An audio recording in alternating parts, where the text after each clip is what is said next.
सस्ता बाजार आपके लिए लाया है जबरदस्त ऑफर। सबसे कम कीमत में बेहतरीन क्वालिटी के रेडीमेड कपड़े। सस्ता बाजार हायरा हज्जी मस्जिद के पास, मोबाइल टावर के सामने, अक्सा कॉलोनी, मालेगांव।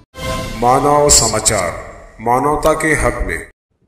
संभाजीनगर शहरात 2555 लोकांना उशिरा ते जन्म प्रमाणपत्र देण्यात आले। त्यापैकी 1000 लोक बोगस आहे, त्याची माहिती व पुरावे मी दिले आहेत। गेले 2 महिने याच्यावर मी होमवर्क करत होतो। आज 100 ऍप्लिकेशन, त्याचे पुरावे, या 100 ऍप्लिकेशन मध्ये आधार कार्ड शिवाय दुसरं एक पण कागद नाहीये। यात काही तर असं आहे की आधार कार्ड बोगस आहे। आधार कार्डली एक जन्म तारीख, यांनी जन्म प्रमाणपत्र दुसऱ्या तारखेचं दिलं आणि या 100 ते 100 अर्जात संभाजीनगर महापालिकेच्या अधिकाऱ्यांनी सुनावणी दरम्यान ऑब्जेक्शन घेतलं होतं, परंतु एसडीएम आणि जिल्हाधिकाऱ्यांनी त्यांना फाट्यावर बसवलं। म्हणून मी आज अधिकृत माझी तक्रार दाखल केली आहे। आठवडाभरात सुप्रीम कोर्टाचा निर्देशाप्रमाणे यात त्यांनी FIR मध्ये ट्रान्सफर होणार। माझ्या तक्रारीत इथले एसडीएम हे पहिले आरोपी आहेत। का एसडीएमनी सगळ्यांना फक्त आधार कार्डाच्या आधारावर त्यांना भारताचा नागरिक बनवण्याचे प्रमाणपत्र दिले आहेत। मी 100 अर्जदार यांनी कधी खोटी माहिती दिली तेही पुरावे म्हणून दिले आहेत। आणि 2 महिने सतत जिल्हाधिकाऱ्यांना तक्रार केल्यानंतरही त्यांनी संभाजीनगर आणि सिल्लोड मधला तपास होऊ दिला नाही। म्हणून जिल्हाधिकाऱ्यांना ताबडतोब रजेवर पाठवा अशी विनंती आज सकाळी मी मुख्यमंत्री देवेंद्र फडणवीस यांना केली आहे। हे सगळे बांगलादेशीच आहेत। अर्ज ज्यांनी केला आहे त्यांनी असं म्हटलंय की माझ्याकडे जन्म प्रमाणपत्र नाही। त्याला जे सांगण्यात आले 17 प्रकारचे पुरावे, त्यापैकी एकही पुरावा तो म्हणाला माझ्याकडे नाही आहे।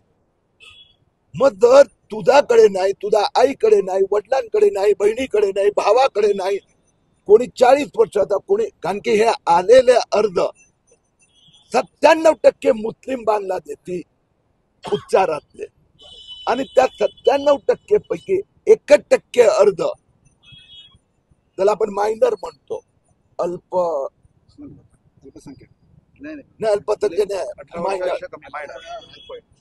अल्पवयीन। बाकी 99% कुणाचं वय 30, कुणाचं 32, कुणाचं 62। अरे 62 वर्षापर्यंत तुमच्याकडे काहीच नाही कागदपत्र।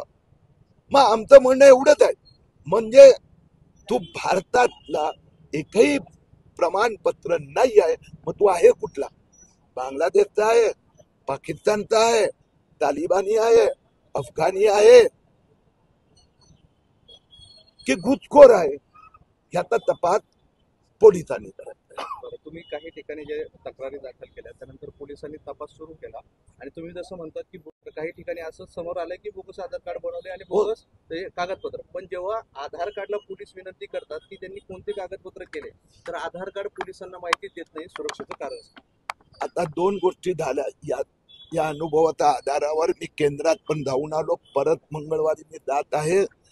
आता एक स्पष्ट केले केंद्र सरकारने की आधार कार्ड हे कुठल्याही प्रकारचा पुरावा धरला जाणार नाही। फक्त त्याचं नाव अब्दुल रहीम आहे तर त्याचं कोड नंबर म्हणतो ना, किरीट सुमया, त्याचा नंबर तेवढाच पुरतं। म्हणून आधार कार्डाच्या आधारावर आता कोणी वाचू शकणार नाही। नंबर 2 की मुख्यमंत्री देवेंद्र फडणवीस या विषयात इंटरेस्ट घेतला आहे। केंद्रात पण एक कायद्यात बदल करण्याचा प्रयत्न चालू आहे की त्याच्यामुळे आधार कार्डची माहिती लवकरात लवकर यांना प्राप्त व्हावी। पण ह्या प्रकरणात तर जिल्हाधिकारी दोषी आहेत, कारण की आधार कार्ड खरं आहे खोटं आहे काय आहे हे यंत्र त्यांच्याकडे आहे, तहसीलदारकडे आहे, ते पोलिसांना कॉपरेट करतात।